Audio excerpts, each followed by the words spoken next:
पिपल हेड़ा बोले पिपलेड़ा बोलूं?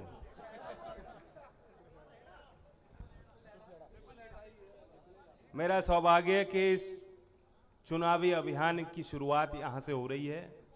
आप मल विद्या के विज्ञानी हो, यहां के बड़े बड़े पहलवान हुए हैं, प्रसिद्धि हासिल की है, तो सामने वाले को चित कैसे करना है यहीं से सीखा जाएगा ना, यहीं से शुरुआत होगी। आपने चौधरी अजीत सिंह जी को भी करीब से देखा, चंदन ने वो पुरानी तस्वीरें, आज तो बहुत आसान हो गया, कोई फोटो एल्बम की जरूरत नहीं, उन्होंने अपने मोबाइल फोन पे ही मुझे दिखा दी पुरानी तस्वीर चौधरी साहब की आपके बीच की।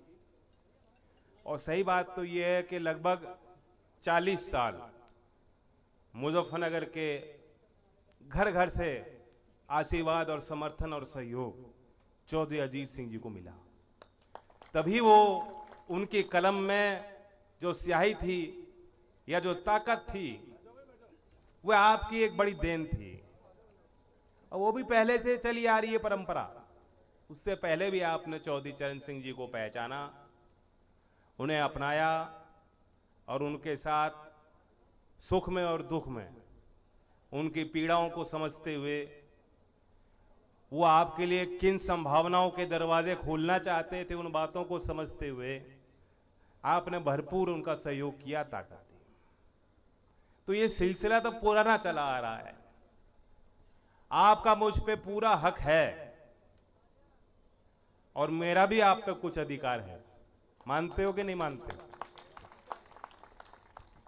क्यों, रिश्ते तो दोनों तरफ निभाए जाते हैं।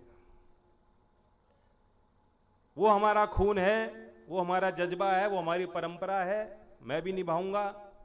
और मुझसे पहले वक्ताओं ने बहुत ही सुंदर तरीके से आपके तो दोनों हाथ खड़े करवाए, आशीर्वाद दिलवाया। अभी कोई प्रत्याशी नहीं है, प्रत्याशी कौन होगा इसका कोई मसला नहीं है।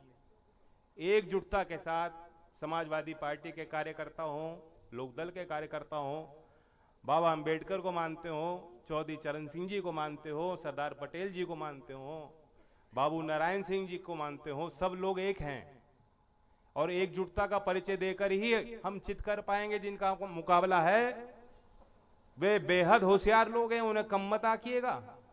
उन्हें मालूम था कि चुनाव तो होगा, लेकिन क्या कह रहे थे, नहीं नहीं तो नियम नहीं है, नियम नहीं, मालूम नहीं है, कानून में ऐसी कोई प्रावधान नहीं है। उन्हें मालूम था, वो तभी से चुनाव की तैयारी में लग गए।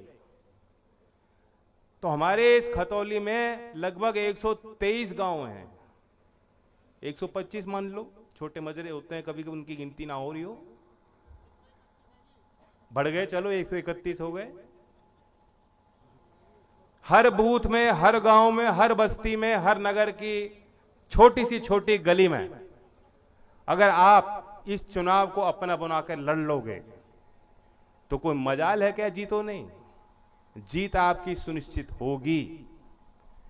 पिपलेड़ा की सरदारी से मैं कहने आया हूं, ये पिपलेड़ा की जीत होगी, तो पीछे मत रहना।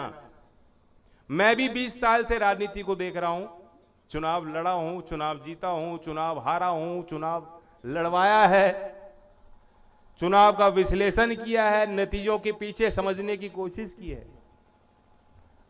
और एक पॉलिटिकल स्टूडेंट होने के नाते मैं ये जो विश्लेषण है आपको बताना चाह रहा हूं। खास तौर से होता तो सब जगह पूरी दुनिया में है, लेकिन भारत में राजनीति भावनात्मक मुद्दों पे ज्यादा होती है और भावनात्मक जुड़ाव को हम और आप लोग ज्यादा अहमियत देते हैं। अब मूल जो मतदाता है उसकी अपनी परेशानियां होती हैं जीवन की, वो राजनीति के माध्यम से अपने जीवन में सुधार लाना चाहता है या देश को दिशा देना चाहता है, इसलिए मतदान करना चाहता है। लेकिन चुनाव आते आते आते वो बात कब बदल जाती है, वो अपने रास्ते से कब भटक जाता है, शायद उस मतदाता को खुद नहीं मालूम पड़ पाता। मैं भी जानता हूं, यहां बहुत लोग खींचे चले आए हैं जो मुझसे प्यार करते होंगे, उन्होंने चौधरी साहब को देखा, बड़े चौधरी साहब को देखा, पार्टी के पुराने होंगे या गठबंधन के हमारे दोनों दल के पुराना उनका कोई सहयोग रहा होगा,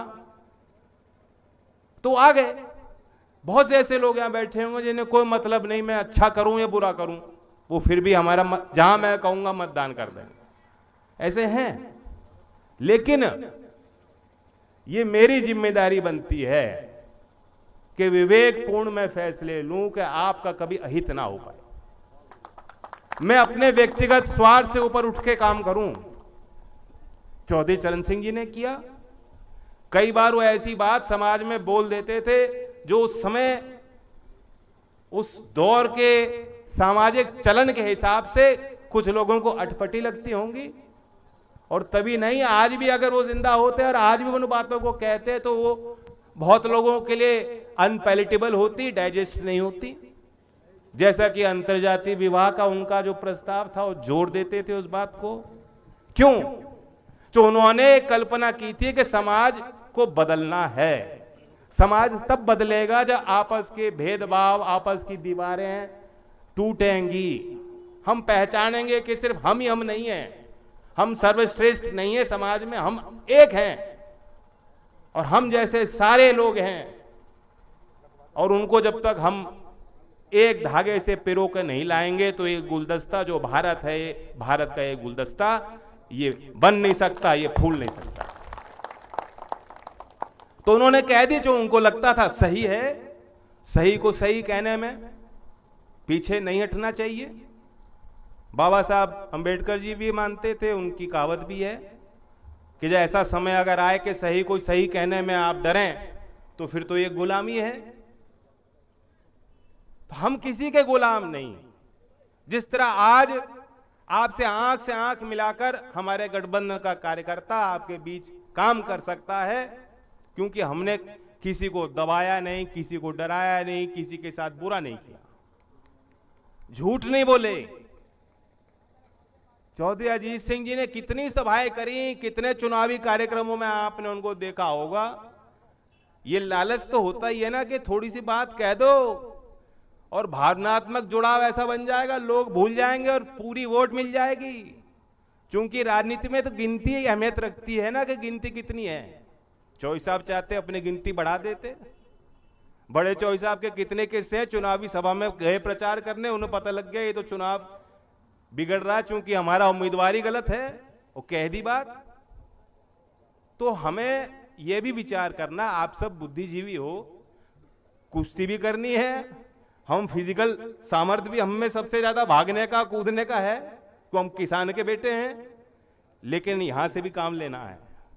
हमारे मुद्दे क्या हैं? आप मुझसे प्यार करते हो, वोट दो, अच्छा है। अगर मैंने आपसे के साथ कभी गलत किया तो मुझे दंड दे देना, मैं तो खुले मन से दिल से कह रहा हूं। लेकिन आज वो लोग जिन्होंने कहा था 50 दिन दे दीजिए, 50 दिन की मोहलत मांगता हूं, फिर किसी भी चौराहे पे मुझे दंड देना, आज वो लोग चर्चा क्यों नहीं करते? आज वो लोग क्यों नहीं कहते कि हमने गलत निर्णय लिया, जिम्मेदारी लेना? आज कोई जिम्मेदारी नहीं लेता। आरबीआई की रिपोर्ट आई है 2012 में 23,000 करोड़ का विलफुल डिफॉल्ट बैंकों के द्वारा हुआ। विलफुल डिफॉल्ट की परिभाषा होती है कि जानबूझकर जिस आदमी पे सामर्थ्य है, पैसा लेकर लौटाने का सामर्थ्य उस पे है, लेकिन जानबूझकर वो गबन करके पैसा खा रहा है। और सरकारी बैंकों से पैसा लोन लेकर मतलब आपके जेब से लोन लेने के बराबर, आपके पैसे पे गबन करने के बराबर है। ये पाप है, ये भ्रष्टाचार है। 2012 में 23,000 करोड़ का नुकसान हुआ और 10 साल में 2022 में वही आंकड़ा 2,40,000 करोड़ का पहुंच चुका है। और उसमें ज्यादा लोग वो नहीं है जिन्होंने 1 लाख रुपए का लोन लिया, नहीं, वे हैं जिन्होंने 100 करोड़ से ज्यादा का लोन उनके खाते में दर्ज है। 100 करोड़ से ज्यादा उन्होंने रुपया ले लिया। तो ये किनकी मित्र मंडली है? मैं तो प्रदेश वालों को भी जिम्मेदारी नहीं दूंगा भैया। मैं कह रहा हूं जिम्मेदारी तो लो। ये किसकी कमी से हो रहा है? ये लोग तो बसते रहेंगे, कहेंगे नहीं नहीं ये मसला नहीं है, ये मसला नहीं है। हम पूछना चाहते हैं कि 2013 में क्या हुआ? जाके घुमा के सारी चीज भुला के इनसे पूछो, पिछले वर्ष आपने सितंबर के महीने में गन्ने का भाव घोषित किया था कि नहीं किया था? अब 1.5 महीना हो चुका है उस तारीख से। 26 सितंबर को पिछले वर्ष घोषित हुआ, अब तक इनसे गन्ने का भाव घोषित नहीं हो पा रहा। वहां की बात नहीं करना चाह रहे वो। और मैं चैलेंज देता हूं पिपलेड़ा के इस मंच से कि चुनाव करीब आ रहा है। सब लोग जान गए, किसान तो समझ गया कि इस बार बढ़ना नहीं है, बढ़ना होता तो चुनाव के इस दबाव में घोषित हो जाता। लेकिन अभी तक ये जो कांप रहे हैं, लखनऊ में बैठे बैठे कांप रहे हैं, बाबा क्यों घोषित नहीं कर रहे? मैं चैलेंज देता हूं कि 5 दिसंबर को तारीख है चुनाव की, जब तक वोट नहीं होती उससे पहले घोषित करो। लोगों को पता तो लगे।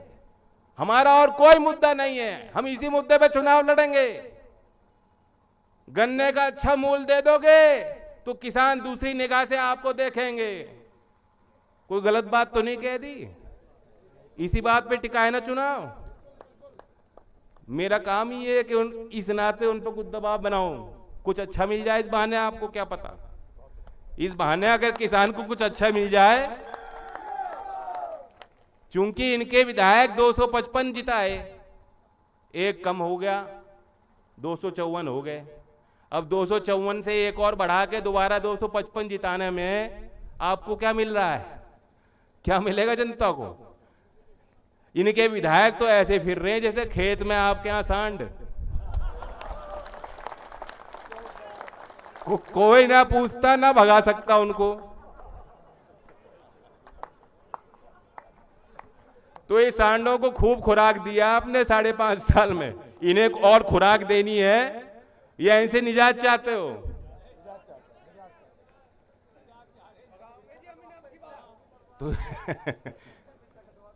तो सीधी सी बात है, रोक काट दो। हमारे मुद्दे तब जीतेंगे जब हमारा गठबंधन जीतेगा। आपका दबाव तब काम आएगा। और इस 5 तारीख के चुनाव में या तो ऐसा विधायक बनाओ जो गन्ने पे, रोजगार पे, जो बिजली के मीटर लग रहे हैं उस पे, जो आपके मूल मुद्दे हैं उस पे वो लड़े भिड़े। वरना क्या होगा, वही है कि दलाली चलेगी किसी की। इनके घर की रौनक देखो, हर जिले में बीजेपी ने एक आलीशान कार्यालय बना दिया। नोटबंदी के बाद से ही बनाना शुरू किया था। हर जिले में ऐसा लगेगा, अंदर जाके देखोगे 5 स्टार होटल है। मैंने तो नहीं देखा अंदर से, लेकिन आप बताते हैं लोग, कुछ लोग हमारे लोग गए हैं वहां। मैं उन्हें भी न्योता दूंगा, चुनाव में वापस आ जाओ, लौट जाओ, क्योंकि घर में जितना सम्मान रहता है खुशी मिलती है काम करने में। औरों के यहां, गैरों के यहां पूछ नहीं मिल सकती। काम तो आपसे दुगना लेंगे, निचोड़ देंगे। और वो दिखने लगता है आदमी। मैंने कई ऐसे लोग देखे जब तक लोकदल में थे अच्छे स्वस्थ दिखते थे, और भाजपा में चले गए तो ऐसा लगता है स्वास्थ्य बिगड़ गया उनका।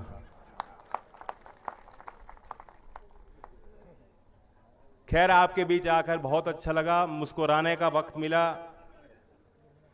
और मुस्कुराते ही रहेंगे। 5 तारीख तक हर घर तक इस संदेश को पहुंचाने में आप मदद कीजिए।